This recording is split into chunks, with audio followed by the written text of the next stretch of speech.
Welcome to Slayerfest 98. I'm your co-host, Dayspring. And I'm Jason. And I'm Trevor from another Buffy podcast. And I'm Kristin, also from another Buffy podcast. Oh, it's called another Buffy podcast. Yeah. Oh, You're like, and the title I was like waiting for the title. Look, we really thought about Sorry. it. We really thought about it. Trevor texted me and was like, what if we call it that? And I said, sounds good to me. Yeah, that works. That's an incredible... I mean, listen, I'm doing an X-Men podcast, and there's so many. Another X-Men podcast is a brilliant title. That's what I thought. I was like, I was not joking. It sounds great, and it's really funny. And then, it actually brings up a conversation when you start talking about it. It works. Right. I'm sorry, I already brought us off track. This is my fault. Yeah.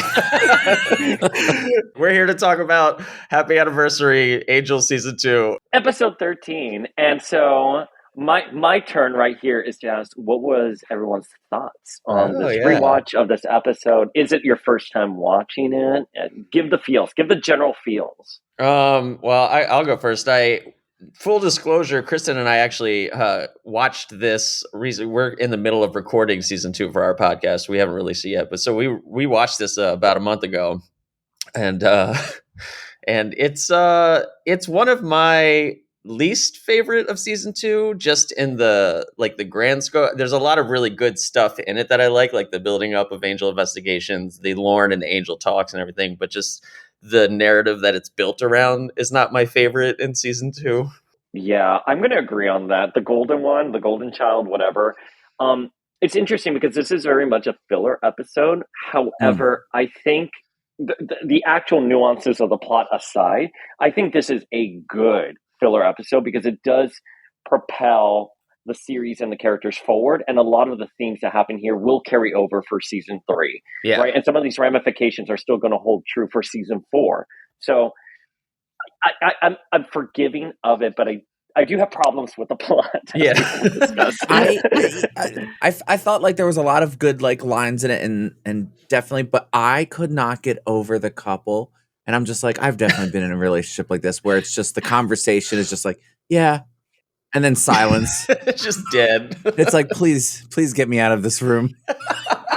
I hated watching every bit of it. I'll say I kind of agree with all of you because while I actually do kind of like this episode and not just as a filler episode, there are parts of it where, like you said, the couple, where I'm just watching them and I'm like, this is painful. This is painful to watch you guys interacting with each other. And it really is. And also, we'll obviously get there, when we get there. But the implications of what this man is doing are horrifying to me. Yeah. Which we obviously, like Trevor said, we just covered this episode, and so we discussed it, relatively recently. I have a feeling I'm going to make a lot of the same points. Yeah. Yeah, I will say one of the things that does stand out for me in this episode is Lauren, and I think this is where he was auditioned to see if he will be a mainstay series regular, because he really shines in this when he's belting out the national anthem at the Hyperion Hotel. I mean, I forgot this beautiful scene existed, and Angel just so fucking salty. It's like, what the fuck is that? Their energy, their chemistry here, not that hasn't been planted earlier in the season, but this was really just watching them kind of, David Boreanaz and Andy Howlett, is that Lauren's name? Yeah, that's it. They have beautiful chemistry. They truly have great chemistry. Yeah, I really love Lauren and Angel in this episode. And you're right. I can't remember who said it, but it does feel like this is setting up until many seasons, just everything that it sets up, but especially Lauren and Angel and the way that they interact and everything. It's really great. He will become Lauren does not get the credit, and I'm sorry, I think he's still just called the host here.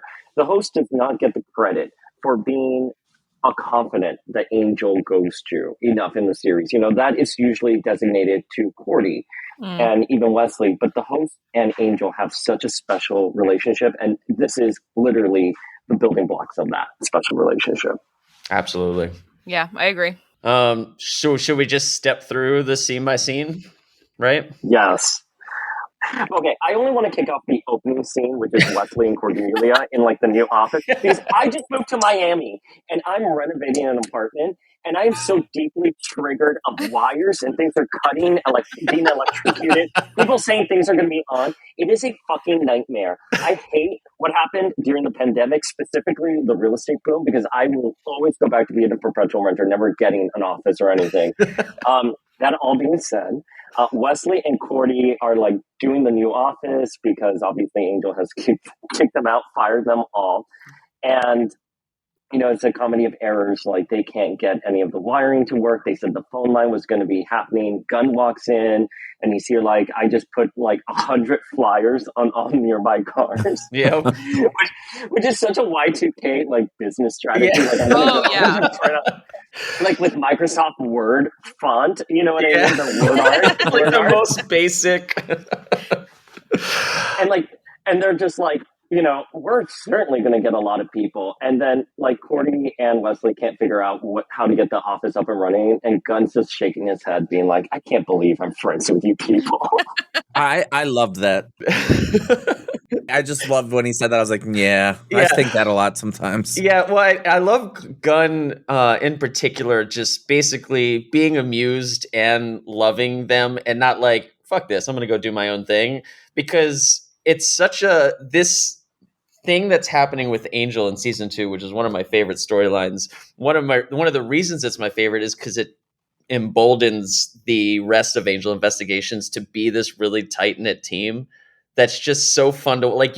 They have such genuine chemistry and they're so funny together, and it's just it's an odd team. It's all three of them is an odd couple where you're just like, none of you should be together and you clearly love each other so much. It's so fun to watch. Oh yeah, it's definitely nice. Like just to see, and also like to see the three of them without Angel. Yeah, is really cool because it's not like Angel's keeping them together. Right. Yeah, I think that's probably my favorite part about it is that, you know, when Angel fired them, they could have very easily gone their separate ways. And instead, it only made the three of them stronger as a unit. You know, they didn't like Gunn didn't just go back to his buddies and start, you know, killing vampires the way he was doing it before. I think it's especially interesting for Gunn because I think he recognizes how much more effective and efficient he is with a team that actually has resources besides weapons. That's what I like especially about these episodes where they are on their own. And it's also like when Gunn was introduced, he really only went to Angel at first. So it is really cool to see the bond that he's formed with them. Absolutely. Yeah. One of the things in this opening scene, what I think was really brilliant, was that what Greenwald did was establish sort of like an undercurrent for the theme of the episode. And at least what I saw was this discrepancy between like class, right? Because we'll see that play out later on when they get their first client. But, you know, Wesley and Cordy are previously very privileged individuals, and Gunn is very street level. And he's just like rolling his eyes at how these two individuals can't do something basic as figuring out. I mean, I don't want to say basic as figuring out wiring because that is literally not. You need an electrician for that. Yeah, you need like a whole certification to do that. But we would see like the element of class and corruption with their first client, and I thought that may be me overreaching. Now that I'm saying that out loud, it made a little bit more sense in my head. But I definitely I think what makes this episode particularly great and Angel for me and the whole Buffyverse is that there is things you can pick up, and Greenwald in particular always writes up to his audience, and there's so many layers in their dynamics and everything. So just something to ponder. Absolutely. And then after this opening scene is when the amazing Angel can't sleep and he wakes up to Lauren belting the Star Spangled Banner, which is incredible. I don't know. I feel like he deserves it. Yeah, he does. He does deserve it. I mean, listen, if I walked downstairs and that beautiful demon was waiting for me singing, I would be in a very good mood. Yeah. Fair. That's fair. Angel. Yeah. Zaddy Angel is just such an asshole. Whatever. You know what's interesting? My read on the way Angel treats Lauren in this episode, what's so great to me about the Lauren-Angel relationship as a whole, and specifically in this episode, is it feels like Angel's putting on in front of, like, he's being a dick on purpose because he knows that Lauren's the only person who can kind of break through. Like, he pushed his friends away and he knew it would work. And he's like, Lauren not only like is relentless, but Lauren can like read my mind. He knows my future and I don't want to fucking hear it. So he's like being extra dickish to Lauren to try to keep it as distant as possible. And Lauren just keeps whittling him down until Angel finally like confesses near the end of the episode. And I really like, I got it more even watching this time because we had seen it recently. And I'm just like, Angel's like such a dick to Lauren, and Lauren is just being a bright light. Yeah, and I think you like see it even right from the beginning though. Like when he comes downstairs, like he doesn't stop singing right away. He's like, he just keeps going. He's like, I don't care about your face right now. Right. He's got to do the big finish. He's a performer. He's got to get there. It's great. And then Lauren calls out Angel for getting lawyers killed, setting girls on fire. Lauren's just like not giving in. Okay. I do have an issue, and I think that I mentioned this in our episode too, but the issue that I have with the way he phrases that is he's like setting girls on fire as though Angel went outside, found a group of civilian girls and set them on fire, whereas he actually was setting Drusilla and Darla on fire, which, as much as I don't want them to get set on fire, is not a bad thing in the good versus evil scheme of this show. You know what I mean? Where I'm just like, the lawyers thing, yes, call him out for the lawyers thing, but the setting girls on fire, you're misrepresenting the facts. Yeah. It's not that easy. Oversimplifying. There's a lot of nuance there. Yeah. So, like, we find out that Lauren came to Angel because he was reading someone at the bar he owns. What's the name of the bar again? Caritas? Yeah. Carnitas, yeah. No, that's what you put in a burrito, Trevor. Yeah, I was like, what?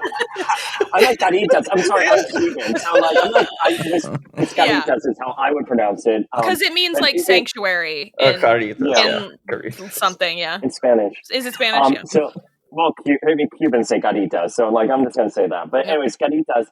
And he read the aura and it knocked him out, quite literally knocked him out. And Angel's like reaction was like, "Oh, it was that good." I love how even Angel's like, "Oh my god, you sound like someone." He's so LA there. He's so fucking LA. You're like, "Oh my god, let's get him a talent manager." Yeah, right. But, he even like leans in a little. He's like, "Oh, now I'm interested." Yeah, I know. Yeah. Like, oh, Angel. But, I do kind of love what a little bitch he is for the arts. He just does love like a beautifully constructed song or dance or something, and it is so integral to his character. He is very artsy, weirdly. Yeah. So artsy.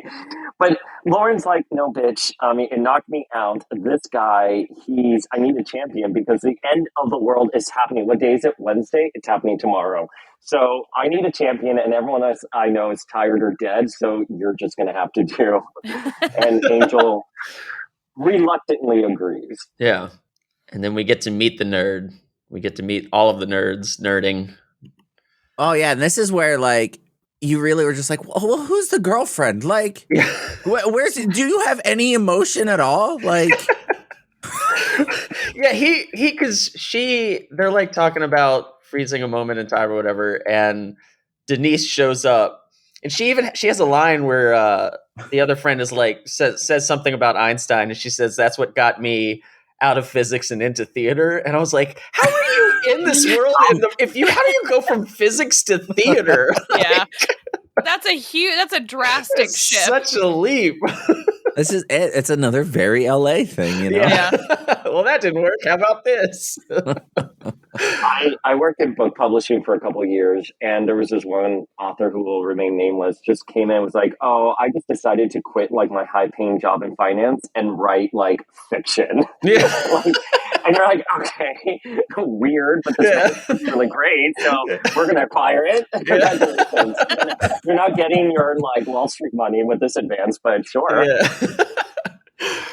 And then and he's like super awkward. Like, more than I think is necessary for the story. He just gives nothing at all. Yeah. like there's an awkward tension from Denise's side, but he just like stares at her like he's a mannequin and like says like just information out of his mouth. Like I'm just like, why was this it could have been an awkward thing between them, like they just bumble and they don't have a good chemistry, and that would make sense that Denise would be like, I want out of this because it's weird. But I was like, you're dating a robot, clearly you want to end this. I mean, yeah, to me I was just like, he's clearly just talking to a green screen, like Right, yeah. I don't even know what's happening here. They weren't even in the same room. Yeah, that makes the most sense. I just like, for me, I think she just is, because I watched, most of Scandal, and so I like her already, and I remembered her from this when I started watching Scandal, and so I just am like, she's so out of his league in the first place. And then I also am just watching this going, how did you even make it a year? How did you even make it this long in the relationship? That seems like you've been really just trudging along for a while. Yeah, that's what makes it so weird that he's so robotic with her. I'm like, why did this go longer than a month? Yeah. We should have like Like, was it more exciting at the beginning? I can't imagine how. no. I just like, He moved his face a little a bit. little bit. Okay, that's fine. And then he got comfortable. Yeah. Oh boy. And then we go to Angel and Lauren. They're checking out a ton of karaoke bars, and they find this bartender who happens to know about the quote unquote the kid. Also, I love how Angel pretends like he didn't like going to all those karaoke right? bars. Right? He's like, do we have like 20 more? He's having the time of his life. He's having so much fun with me. Yeah. It's like Ron Swanson with the With the scavenger hunt. Yeah, with scavenger. Yeah. He has Yes, to that's pretend exactly he what it is. doesn't like it just to like keep up his angry image, but he's like living inside. Yeah. Yes. The bartender, did you guys recognize him? I did, but I didn't place it and I didn't look him up. So, gosh, I'm going to ruin like my reputation here. I'm a huge Friends fan, and this I mean, is that's Mike fine. Haggerty. This is Mike Haggerty, and he plays the superintendent in Friends. And, yes, he does. And he only just passed away a couple months ago. Aww. So I know. So R.I.P. to Mike Haggerty, R.I.P. because I love his.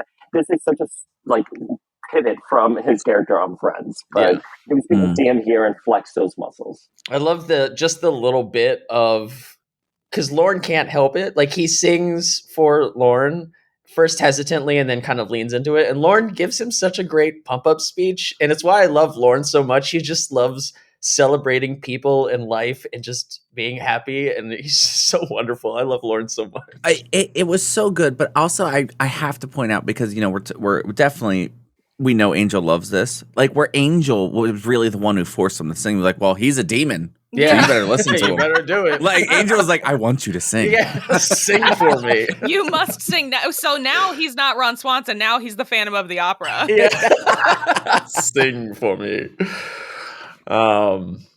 Yeah, that's a great scene. And then we go back to the nerd figuring out Matt. What's it?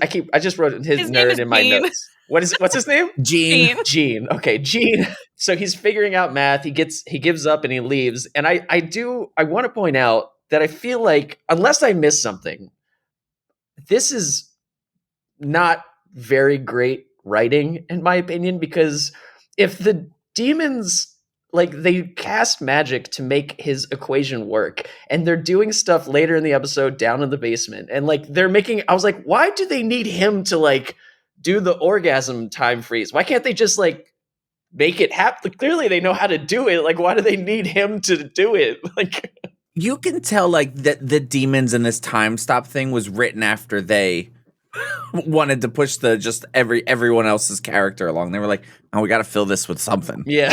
We don't have anything else. They did like a demon randomizer and like Yeah. That's an issue. That's an issue that I have actually kind of a lot with Angel, having, been going back through and doing it on our podcast as well, is that there's so many episodes like that where instead of, like you said, using a demon randomizer and just like coming up with something and sort of shoehorning it in there, you could be doing more stuff to extend the interpersonal storylines of this. Like, we didn't need these. There's like 3 scenes of these demons, and that's it. And only one time are they doing anything useful, which is fixing his math. The rest And of it the takes time 5 they're seconds. the rest of the time they're just fighting. It's so bizarre to me. That's the thing that confuses me, because it's like, I don't have a problem with them fighting Angel, preventing him from stopping it. Like, them wanting it to happen makes sense, and I don't even have a problem with the way they look, but the fact that they make the equation, I'm like, you all clearly know more than Jean. Like, it'd be one thing if they knew this was going to happen and they wanted to make sure it happened, but then they just added in the element of, like, they put the equation on the board, they're working in the basement. I was like, why? You don't need that. Yeah, and they have, like, and if they needed the gear, then they could have just killed everyone around. Yeah, and just And do be like, it. here's the gear. It's so Like, weird. We're good now. They clearly have access to it. Like, it is really bizarre. And again, I think it's taking plot or like runtime real estate that we could be using to, punch up the Angel and Lauren stuff, or, the rest of Angel Investigations. We could have had another scene with Virginia, who I think never gets enough to do. Oh, yeah. But, any of that. And instead we've just got like random demons for half a reason. Yep. I am curious about Virginia, though, just to pull that thread really quickly, Kristin, because I remember I watched this all as it was happening on the WB back in like the early, odds. And I remember thinking, oh, this actress is going to be a mainstay because they've invested 2 episodes with so much plot. And then, spoilers, she will go away in the next episode for when it's a very arbitrary reason. Yeah. And I agree. Was it a contract dispute with the actor? Was she not testing well? Because I love how charismatic she is. Yeah. And I think she's such a great, I was thinking about it when I was seeing this, she's such a great mirror for Cordelia, because Cordelia now is the one trying to figure out what's going on with the power here.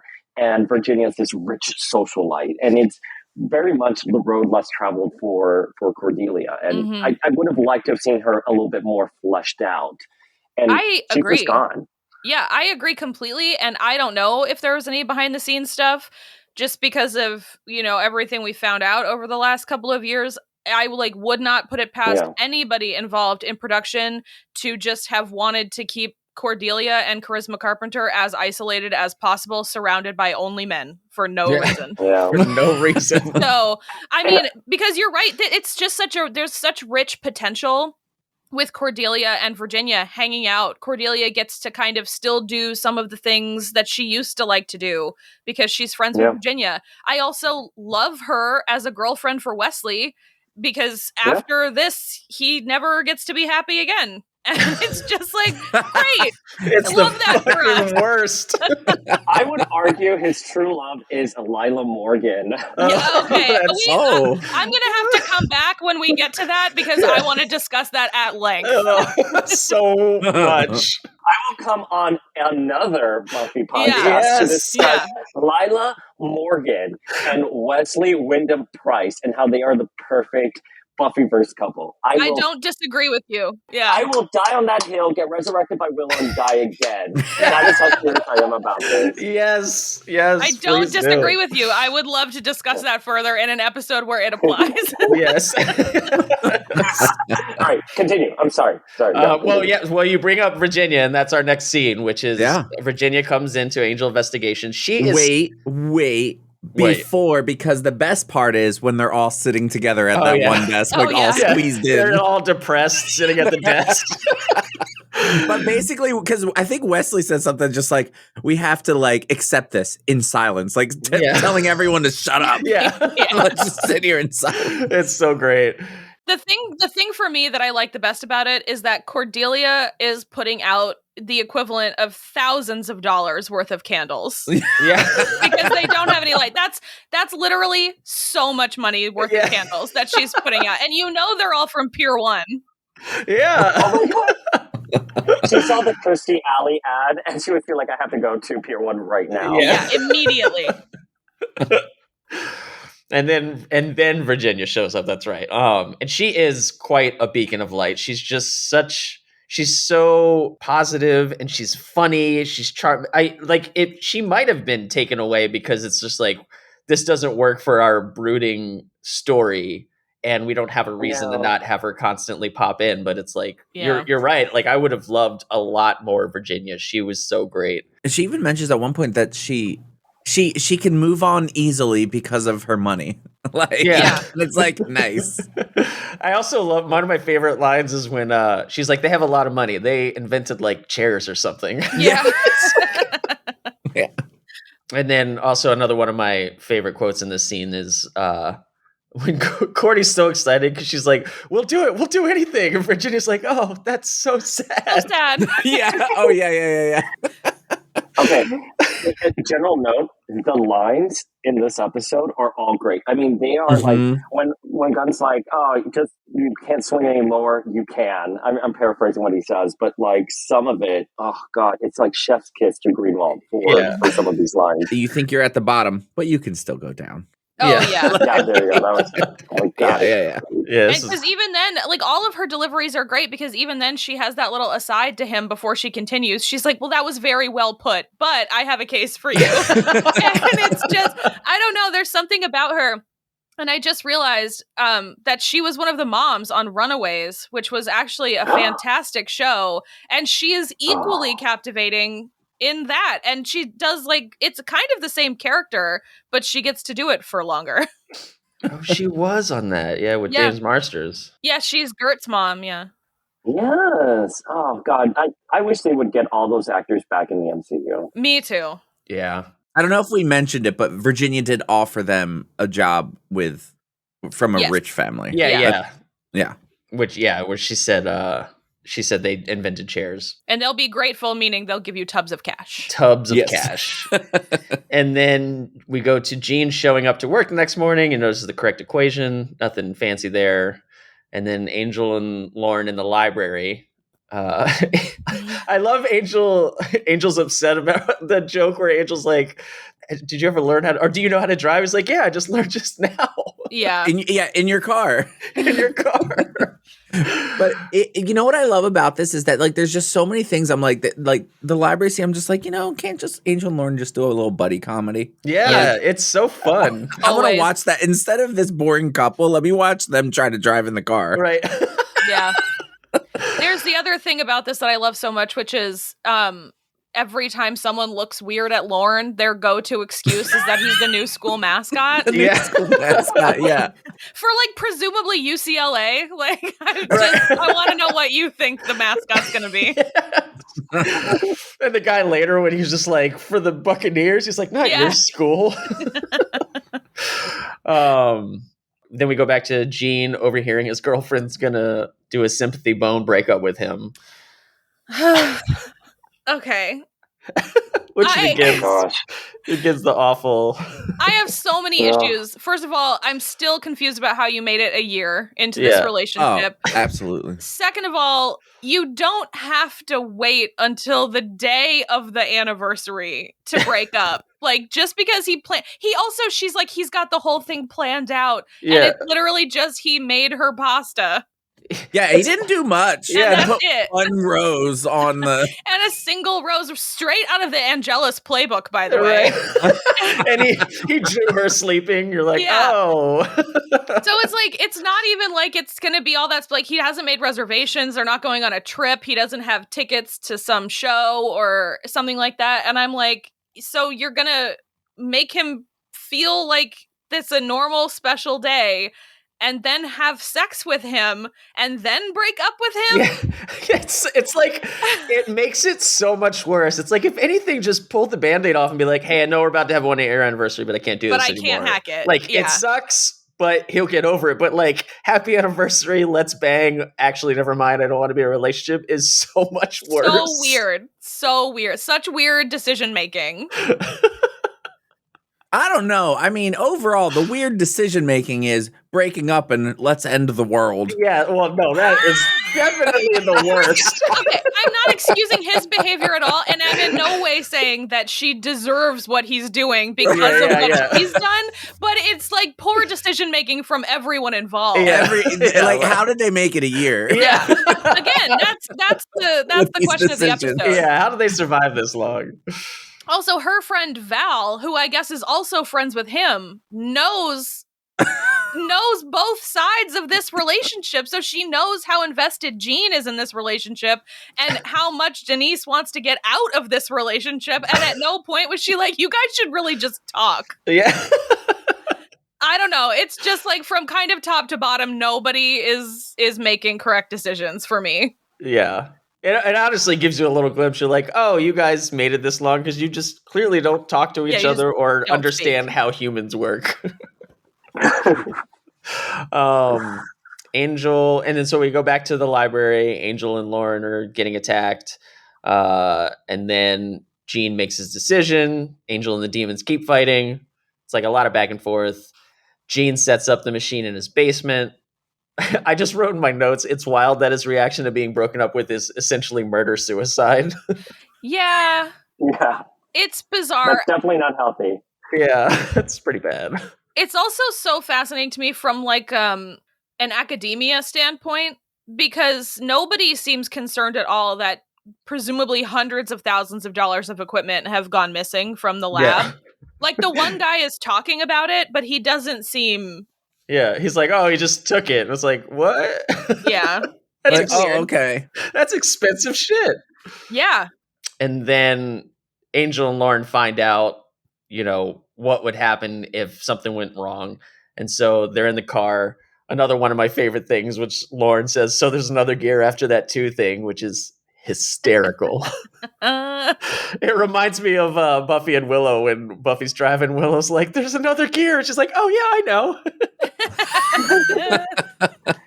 And also, with Anya doesn't know how to drive. Oh, right. This parallels the scene with Willow and Anya, where Willow's like, you don't know how to drive, and Anya's like, well, I couldn't know unless I tried. Yeah. And it's the same exact thing with Lauren here.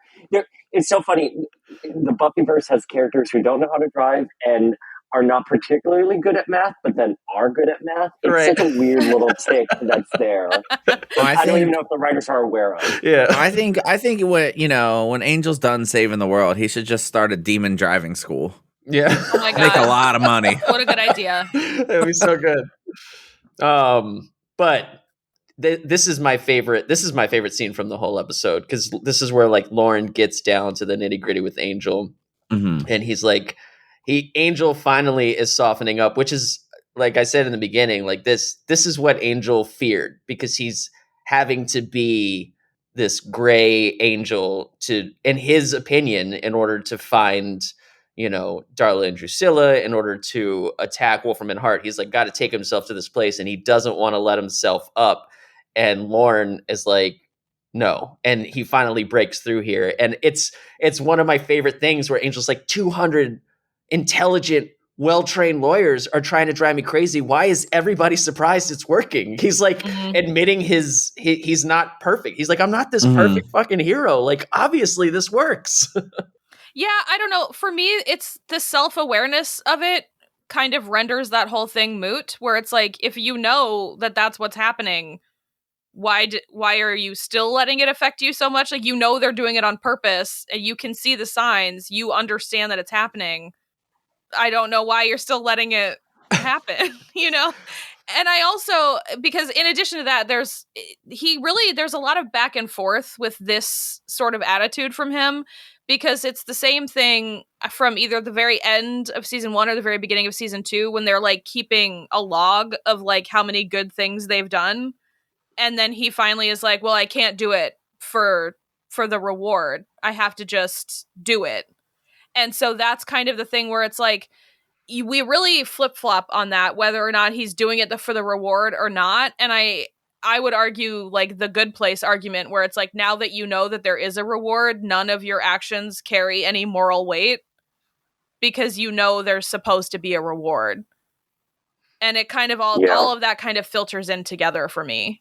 And I agree. And Kristin, even to pull on the thread you were talking about, like seeing where they're at the beginning of season 2 to where they're at, it is such a major redefinition, because very much so at the beginning, and I do believe that maybe David Greenwald had said this in an interview in like Teen People back in like 2000, whatever this episode aired, where he said something that like they felt showing Angel as part of a team was a little too optimistic. And so they wanted to break them up and sort of do their own thing. But in this episode in particular, I feel like now they're kind of like regressing on that. You know what I mean? And we're starting to see what makes Angel tick. And I think they're trying to funnel it together here and make sense of these behind the scenes decisions that they seem to be flip-flopping on. Yeah. And I think here in this scene in particular, and I may be getting this cross with what they say on Charm, but similarly here, where Angel is moving away from protecting the innocent and seeking out the guilty, which is a huge thing in Charm Season 2 in Morality Bites, where they go from saving the innocent to punishing the guilty. For me, the core of Angel, what I think in a very broad stroke it's helping the helpless. And that's how the series would eventually end. They go down fighting the good fight. And I agree. They haven't stuck to that thesis, especially in this part of the season. Yeah. Well, which, I don't want to discount this section of season 2, because for my money, Angel going dark but not turning into Angelus is some of the most interesting storytelling in this season, and I would argue the series as a whole. So I don't want to discount that, and I do think it's narratively and character based interesting in that way. But it's the cycle that we keep getting into, where it's like, the next one that we have is, I want to say, Epiphany, where the whole, I don't know if that actually already happened. It didn't, right? No, Epiphany's in a couple episodes. Okay. But the whole, if nothing we do matters, then all that matters is what we do. Like, that's an excellent thesis as well. And it's just like, they just never stick the landing with that kind of stuff. Which will, we can get back on track a little, because it does go into, sort of the consequences and then the thought experiment of the results of this episode too, which is just, it's staggering when you think about it. Yeah. So does anybody else have anything else to say about this Angel Lauren car ride? It's iconic. It's iconic. It is iconic. That's correct. We break away for 2 hours about a car ride. No, but it's a great scene. And I do just love Lauren finally breaking his walls down. And then we go to Gunn and Wes and Cordy, and Wesley's doing his best Agatha Christie impersonation. Okay, it's fantastic. It's so good. Charisma Carpenter deserves an Emmy. Do you have any more of these chips? Yeah. Oh my god! It's so funny. Cordy is finally feeling at home. Yeah. Because she has spent the last 2 years with her family in jail for tax evasion. Yeah. She has lost everything, and now finally she's like, "Woo! Don't mind if I do." You know what I mean? Fancy hors d'oeuvres. My fancy hors d'oeuvres. Yeah.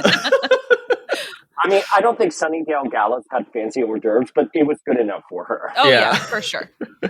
I think it was good to see all of them working together again without Angel here, and they kind of showed like they are Angel's resources. Yeah. Like Angel needs them. Angel's good at like fighting the bad guys, and they're good at literally everything else, and also fighting the bad guys. Yeah. Right. It's great, and I love Gunn being like, that was cool. Like it was. Yeah. It's just such a. I love the chemistry between them. It's all so great. It was nice. And then we go to Gene and his girlfriend's mind-numbingly boring date. Okay. Oh God. There is like a line of dialogue where he opens the door and then he can't even get out the words that she looks nice. Like he says, "You look and then he just stands there dead-eyed. Like, what was that? For like 3 honestly, seconds. What was that? I don't know. Like, I really was like, what is happening? What am I watching? So bizarre. It's like almost, did I stumble on a French New Wave film and didn't realize? Oh my God. And it's like this reads more like a first or second date for them. I was just about to say that. Like, even if you have a boring relationship with someone, you have 1 year with them, there would be some comfort where you're like, oh, you look nice today. Is that a new shirt? Right? That's organic. I understand what they're trying to show here in the relationship, but it's such an odd way of executing it. Yeah. Right? But like, because you would have some comfort. But then you have like, because obviously, then Angel and Lorna are fighting a bunch of the high demons. And then the it just keeps going back, and then it showed the one scene of like, oh, he gave her a necklace. Yeah. Why didn't they show that? Yeah. Show any sort of form that you care. It's really bizarre. The whole thing is really bizarre, and it's also I think I mentioned this before, but it's like the one thing about this is that he does make her dinner, and that's sweet, that's always kind of nice, but he knows what her plan is, which is to come over, have this date, have sex with him, and then leave. And so his bright idea is to make her a cream-based pasta. Is that making anyone else feel sexy? It's not making me feel sexy. I have like a real problem with that. Yeah. I have a poo belly just thinking of it. Yeah. Right? I'm just like, that seems like ill-advised. You're gonna feel that in your stomach forever. Forever. For the rest of your life. Yeah. He clearly does not think much about anything.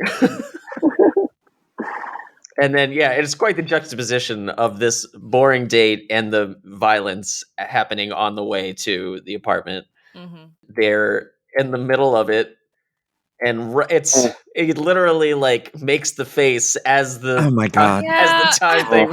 It's just so graphic. My kids were bouncing around in the room, and the scene was starting up, and I was like, "Can you take them out of here? Something really weird's about to be on my screen." I have like I keep just it's like only problems that I have with the logistics of this episode too, because my huge question here is when she first, because it's another thing of a scene that like why did we not see that happening? When they first walked in the bedroom and she saw all of his lab equipment everywhere surrounding, like all those mirrors around at the bed, why wasn't she like, just kidding, I have to leave immediately? It's so weird. The timing to just like, there's something so, it's like, obviously what he's doing is gross, perverse, awful. But then in addition to that, like the wherewithal while you're in the middle of it, about to climax, to just like time yourself and press the button and like make sure it's fucking dark. Like it's just really so weird. It's oh boy. Yeah. This is where I start getting into like the implications I was talking about, because the like if you follow the thought experiment out, it's so gross because Trevor even said it's like a murder-suicide, because he's like, I want to stay stuck in this moment forever because I'm so sad, and this is the pinnacle of my existence is coming in my girlfriend, and then he's like, but I'm also going to take you down with me, which is just like, yuck. Why are you doing that to this poor girl? She just wants to break up with you. Just take it like a man and get out of here. Be a grown up. That's my biggest problem with the next scene when Angel and Lauren talk to him, because he's only, and the show posits it as such, that his only crime was that he was about to end the world. He's like, oh my God, I just wanted to do this. I didn't realize it was going to end the world. I was like, no, someone needs to speak up and be like, no, what you were doing was wrong. And that just happened to be the outcome that was going to happen. But like, we need to talk about this horrible thing that you just did. Like, I feel like that, is with men in Hollywood anyway. I mean, one small, tiny actual life thing happens and you go on this villain arc. Yeah. Like, and it's always accepted. And it's like, what the? Come on. Yeah. I think probably if I had to guess at their, I wouldn't even call it an excuse, because I don't think anybody, even in the writer's room, would have pushed back on this. But like, if you had pressed any of these writers to be like, hey, that's a little creepy, like what's the actual deal here? They would have said, oh, well, it doesn't work, so there's no crime.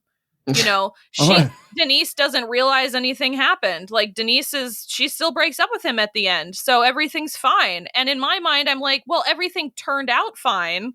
But that doesn't mean he didn't have nefarious, goals in mind. And it was just, and then they just have a conversation at his dinner table. Yeah. Yeah. Like, hey, maybe not do. No, what? Yeah. Punch him. Yeah. They're like talking about You love. are nasty. You are nasty as shit. So nasty. I don't understand it from a writing perspective too, because all of a sudden Jean becomes a conduit that Angel can like empathize with. Yeah. Oh. It's so weird. And I was just like, So bad. this is really weird. And maybe it could have been a conversation fleshed out a little bit where you could be like, everything that happened with Darla. But like, I don't know, the parallels, it was such a weird thing. I don't know why they didn't give that emotional beat to someone like Lauren, where Angel would be like, you know what, I really do work better as a team. I do need someone to balance myself out. Why did they give it to Jean, who's this fucking creep? You know what I mean? Well, I mean, not for nothing, but Angel's a creep too.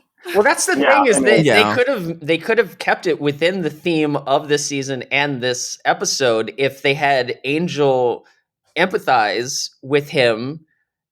And then Lauren being like, what the fuck? And like showing like Angel has descended so much from morality that even Lauren is just like, no.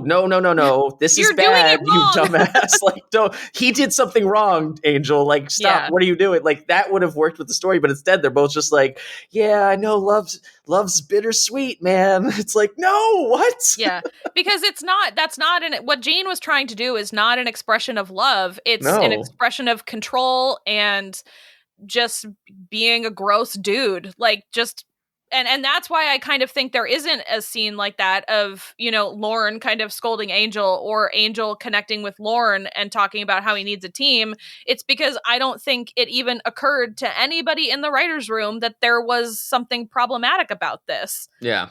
Because it just is so problematic. Like, I like this episode, and I will say it is almost exclusively because of the Angel investigation stuff, and then the speech that Lauren gives to Jean when he's like, "It's you can't just hold a note forever, or you can't hear it anymore. You have to have the change. You have to understand that things are going to be bad sometimes, but they're always going to get better."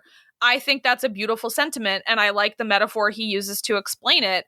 But the rest of this episode has always rubbed me wrong, because I'm like, your girlfriend wants to break up with you. That does not entitle you to capture her and then trap her in a moment for eternity when you're using her body for your own pleasure. Because as I mention often about the men on these shows, there's no way she was coming. There's no way. He was not getting her there. So true. There's no way. It was the most robotic sex ever. Yeah. I was like, oh, God. But I think that's the creepiest part about it, is that like no one even realized how bad it was, and then at the end the resolution is just like, oh well, because you can imagine that conversation. Well, the only thing that happened was like he was broken up with, like he was led to that, like it's her fault almost that it happened. Yeah. And it's like, get out of here, like. It's bad. like on the one hand, I'm like, Denise, really, you shouldn't just have sex with him one more time just to like make him happy or whatever. But on the other hand, I'm like, Jean, you got one more time doing sex out of this. You probably won't get it again. Just be happy and move along. Like, oh God. Subtle side rant. I did what Angel did. In the kind of like trying to give a pep talk and making it worse. Where like we were talking to interns at a company I worked at, and I was just like in a bad place mentally. And I was like, sometimes you're gonna get notes and they're gonna have you kill your babies, and there's hills you're gonna want to die on, or whatever. And we left the meeting, and a friend of mine was like, "You talked a lot about like killing babies and dying on a hill. Like, are you okay?" And I was like, "Oh, maybe I shouldn't talk to interns." Yeah, because he does go down a real blood and ashes pathway that's very, very uncomfortable. Yeah. But there's great dialogue in the scene, but it's just wrapped around like you said, the writers just didn't realize how awful this moment was that they wrote. But yeah, that's this scene. And then Angel realizes he made it hard for the gang, and we cut to the gang partying.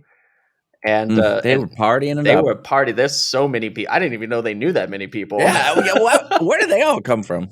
They just opened their doors. It was actually the flyers. They all read the flyers wrong. They thought it was Amazing. a party. That would be hilarious. Cool, yeah, I'll go to a weird party in an abandoned office building. Although I will say, I guess Cordy knows a lot of people because she had the party in her Oh yeah, that's in true. her house. So Yeah. But then I love the way it ends with which one of you is Angel. It's just a name. It's really it's really great. And then the cut, it's just a hard cut right to the credits, and you're right, it is so good, and that's such a tiny moment from him, but it's one of the reasons why I like Alexis Denisov so much is because he's so good at doing those tiny little moments. There's a lot of impact there, even though he's not putting a lot of mustard on that delivery. He's not doing a lot with his face.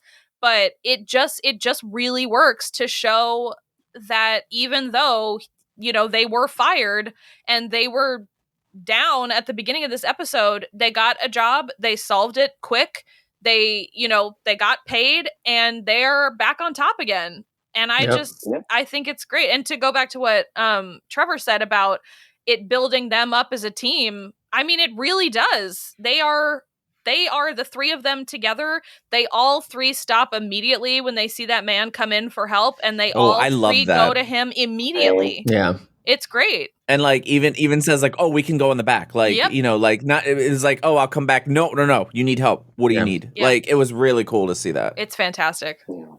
It really sets the tone too. And I'm not going to get in any spoiler territory, but I feel like this narrative that they told, separating Angel from the gang and having them emboldened as a stronger team without him, and then the way the story moves forward later on is so important. If we continued and we never went down this path and it was just Angel's in charge of Angel investigations and they just kind of jumped to his beck and call, I feel like it would have gotten stale, but this makes for such a richer story all the way through to the very end, where they're equals to Angel from here on out. Even though the power dynamics shift and who's in charge and all that, but because of this, they are all, and internally they realize it as well, that they are all equal to him. And I think this was a really important way to get there. Mm-hmm.